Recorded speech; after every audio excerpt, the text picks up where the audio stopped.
That's pretty good. What's going on, everyone? Travis Brown, also pictured below myself. Welcome to this Zoom meeting. I'm sorry I'm thrown off by my own picture on here. Thanks, Alex. Also in this Zoom meeting is Just Robert. think what we put up with. I know, right? Also in this Zoom is Robert Cessna of the Eagle, and most importantly, we have David Ubben of The Athletic joining us today to help break down a little bit of what's going on up in Knoxville as the Aggies get set for their season-ending matchup at Tennessee. Thanks so much for joining us, David. Thank you. Appreciate it. Anytime. You got it. So what just generally speaking, what can A&M fans expect with this Tennessee team? I know it's been a little bit of a disappointing season. What is it, the main storylines, and what can A&M expect as they tune up for this game here in Knoxville? Well, Tennessee's kind of trying to find themselves again. You know, they've gone away from Jarek Garantano, and they're playing two quarterbacks, Harrison Bailey, who, you know, sort of has that kind of unfortunate, like, savior tag where there's a lot of pressure put on him, probably unfairly for an 18-year kid. And then there's JT Shrout, who's got an NFL arm, but in a lot of ways was kind of an afterthought in this quarterback room from the fans anyway. But those two guys have kind of grabbed hold and trying to figure out what they have for the future. The offensive line has been kind of a disappointment, but Tennessee, you know, they just need a showing that fans can be proud of, because they've seen a lot this year that they haven't been. I mean, Kentucky beating them by 4 touchdowns on their home field. Second halves, third quarters have been an issue for Tennessee all year. They were up 13-0 at Arkansas, didn't score in the second half. They've given a defensive scores, not as much since they went to the quarterback spot. So they have a bunch of problems everywhere.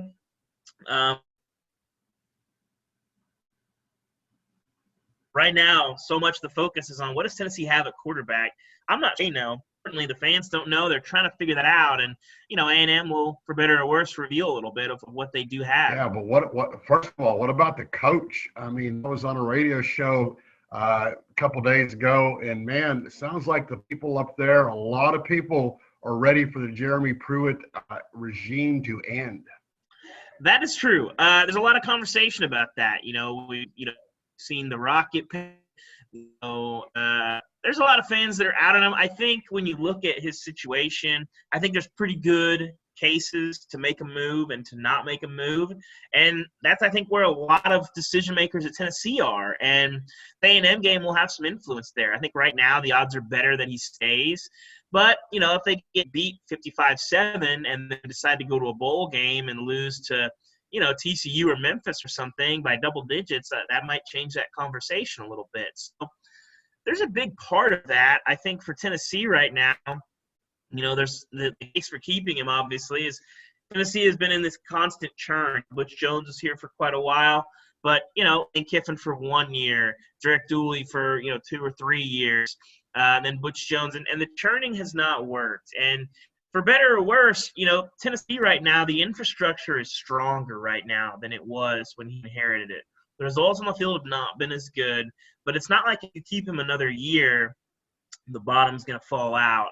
You look at this roster, I just don't see that. I think they're probably going to be average again next year. Maybe I'm wrong. Maybe there's some, some surprise hanging in there, but that's what Tennessee looks like. But the infrastructure is okay. So I think, basically, if you stick out for one more year, you're just kind of risking fan apathy. I don't think you're going to have a program that's in a lot worse shape. I don't believe that. But fan apathy, and especially in a year where you've had a $47 million budget shortfall is kind of what you're staring at Tennessee. You have to answer the question: well, is it more expensive, which is going to be about $19 million to get rid of Jeremy Pruitt, who was extended for 2 more years and got a before the year? Plus the staff. His buyout, I think, is 12.8. Add in his staff. Tennessee's got some really expensive assistants, a couple $1 million coordinators. So if you say, well, if we have full stadiums next year and fans don't care, is it more expensive to keep him than to fire him? South Carolina tried to answer that question. They said, yes, we want to get rid of Will Muschamp. Tennessee, I'm not sure. I'm not an economist. I think that, again, there are decent cases to do both things. And right now, there's still games to be played. Tennessee's going to revisit that question when the season is actually over. And whether that's after a bowl game or not is yet to be determined, but we know they are playing Saturday.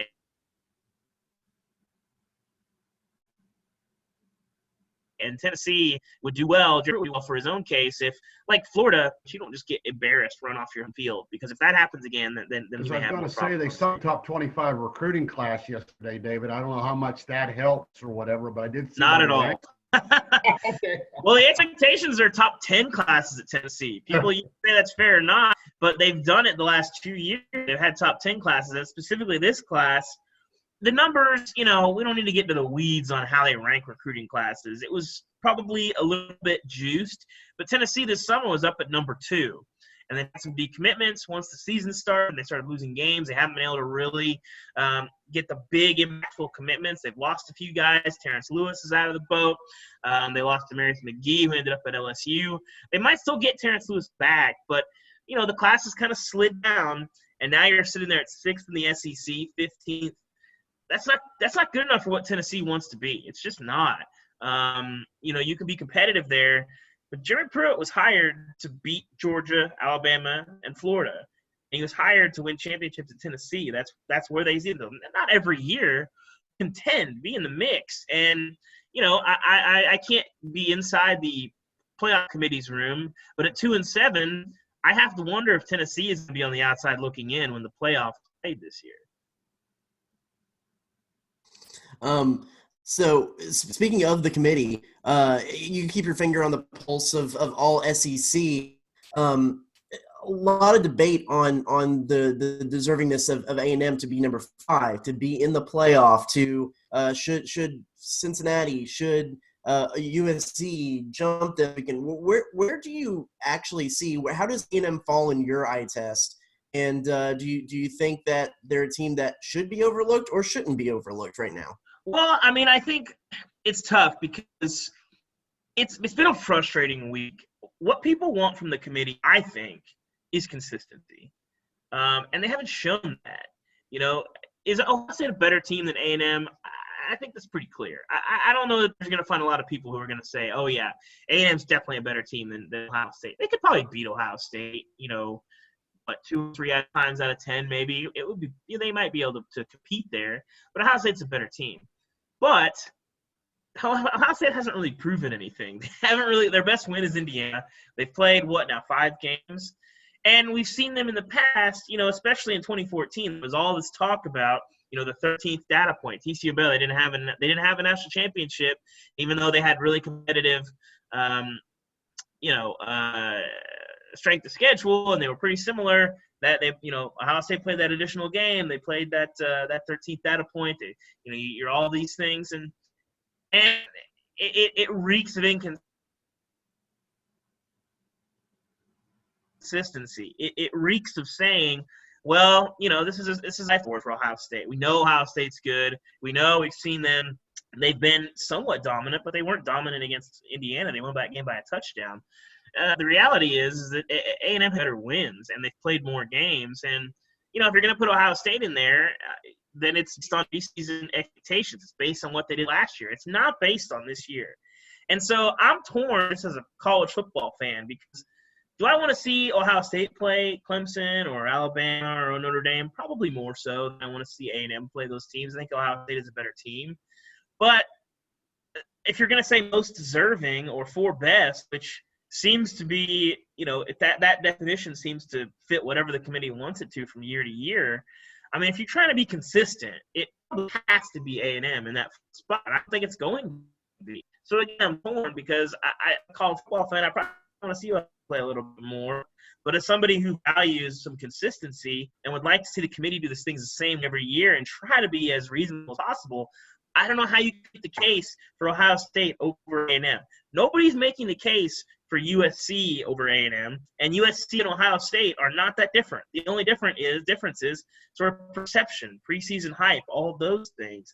Recruiting rankings to some degree as well, but the committee shouldn't be messing with recruiting rankings. What did you do this season on the field? That's what they're supposed to be talking about, and the Ohio State conversation seems to be about a lot more things that are not that, and that's not what the committee's there to do, I don't think. And if you want to talk about consistency, if you're looking ahead, the consistency that could happen, and you look at a Florida team who lost to a bad LSU team, they drop one spot. So it's the loser of the ACC title game. How far are they going to drop? And if A&M wants to try to take one of those vacated spots, might not be that vacated. Yeah, exactly. I mean, I think it matters. I think a 2-loss Clemson is not getting into the playoff over A&M, I don't think.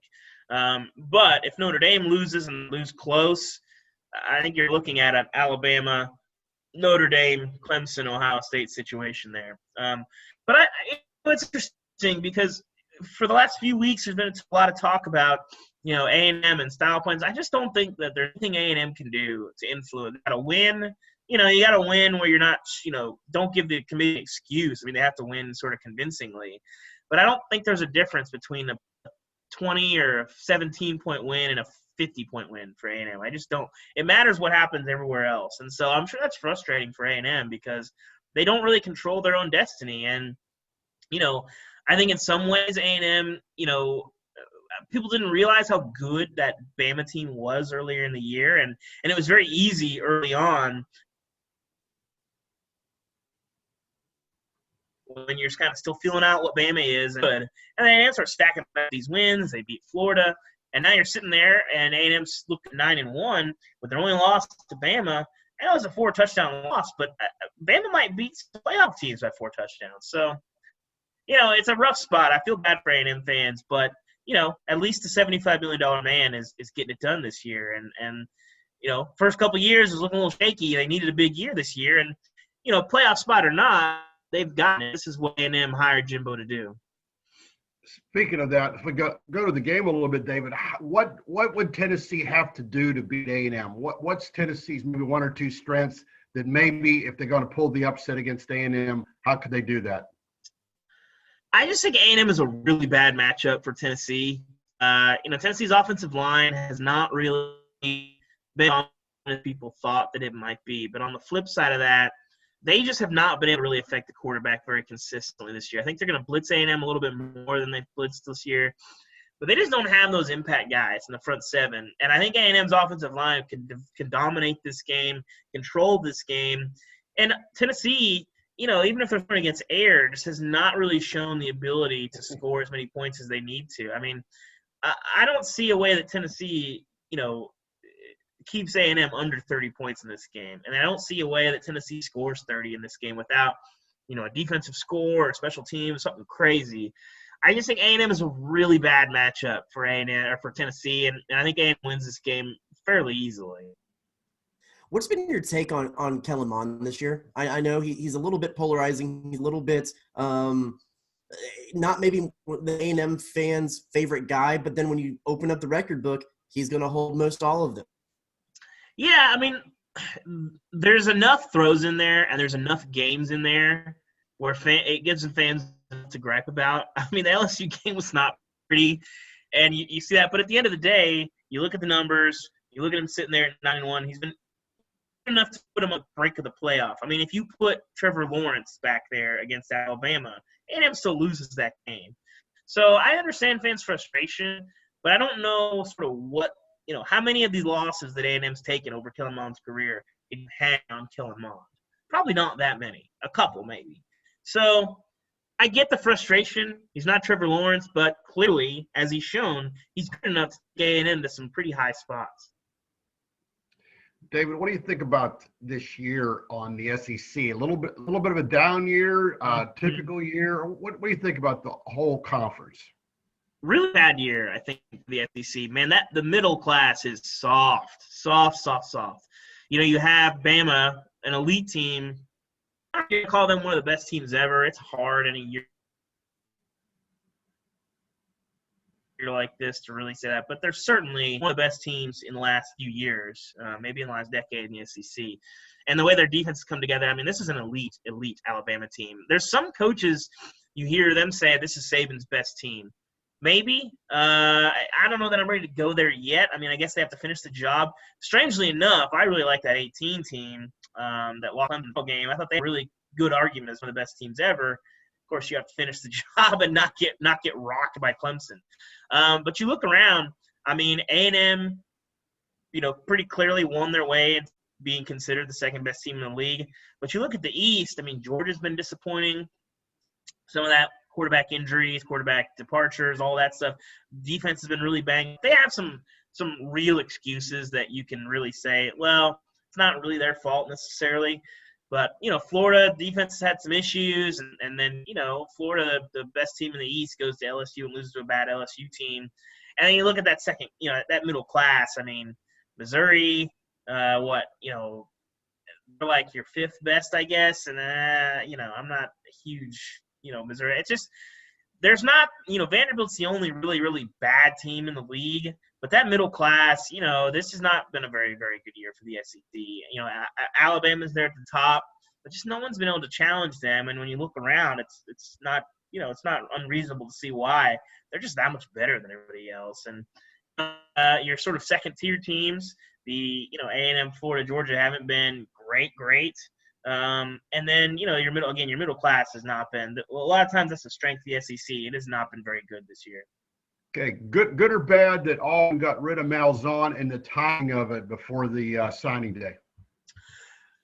Can I give him an incomplete? Is that cheating? Because it sort of depends on where you land. If they're going to hire Kevin Steele, I would have to say spending $21 million to hire your own coordinator, I don't know about that move. But, it depends on where they go, what they get, and even that, it's tough to really, measure. I've never had less confidence in my own ability to assess coaching hires because you get people laughing at Clemson and Dabo, laughing at LSU and at Orgeron. And last I checked, those two guys had championship rings on their fingers. And then you have people throwing a parade for Tom Herman and Scott Frost and Jim Harbaugh. And now they're ready to continue that parade out of town. So it's, I'm going to give Auburn an incomplete. I thought the timing of doing it now was odd because they've been talking about doing this for 4 years. It seems like has been living and gotten very comfortable in the hot seat. And so now in a budget shortage, $21 million, you've given him an extension. You just hired a new offensive coordinator. Now you want to get rid of him. The timing was get the Auburn sort of hand-wringing of we can be better than this because they might be able to. So should they hire Bob Holt or you? Yes. So, real quick, wrapping up for the game. Let's get two more questions in. One being, we won't say maybe what's the keys to a Tennessee win because I don't know. I think we all don't know how reasonable that is. But what's the keys to Tennessee making this an unconvincing win for A&M? Well, Tennessee can't get in their own way. I mean, that's been the biggest issue for them is just, kicking themselves constantly. I mean, defensive scores against Georgia. I mean, they were leading Georgia in Georgia at halftime, and they were 2-0. And you're kind of looking around saying, like, is Tennessee about to, like, really become, like, a thing? Like, because you're like, man, because they stuff them on the goal line, which is, like, you don't do that. Nobody does that to Georgia very often. They're taking this lead into halftime, and ever since then, second half of that game, defensive score, they can't really do much. Consecutive pick sixes against Kentucky. They put themselves in a 14-0 hole against Kentucky, which if there's one team in the country you can't do, or I guess the conference, you can't do that against. It's Kentucky. That's how they want to play. And then, of course, the same thing with Auburn. They have a chance to go down there and I forget it was 10-13, I believe. You have a chance to go down there and take the lead, and you throw a pick in the end zone, and you let it get returned 100 yards for a touchdown, and all of a sudden you're down double digits. Tennessee just has made these catastrophic plays. And if you avoid those, Tennessee's season looks a little bit different. They had some random busts against Arkansas. Arkansas throwing the ball over the field on them, which not a lot of teams have done that in terms of down the field. So I think it's those two things. Is don't give up the big play and don't sort of shoot yourself in the foot constantly. Because when Tennessee's managed to do that, like we saw that against Florida, they hung there a little bit against Florida. And, A&M, they can do the same. Cease, you got anything else? No, that's a good synopsis there. I'm going to put a lot of money on A&M thanks to David. I mean, I can get this deal. Well, before we let you Optimism not high in on Rocky Top. Right? let's go ahead and end with this, because there Yes. actually be a few A&M fans, because I've been to Tennessee. I might try to travel up there to see what's going on, but actually mostly just asking for me and Cease. What are some places in Knoxville that people need to visit, especially to eat? Well, the Stock and Barrel burger is pretty up there. Abridged, also very good burger. Calhoun's is cooler than it probably is good, but the river location, eating lunch or something, more so when there's out, although it is kind of cold, but there's some wind. Eating lunch like on the river is pretty cool. I mean, the Tennessee River is awesome. Let's see, get some Cruise Farm ice cream. It's like a local dairy place. They have downtown. Matt's Biscuit and Brew is like cold brew coffee and like biscuits that are really good downtown. K Brew has really good bagels and coffee. And I like if you're looking for something a little higher end, really good. Those would be my recs.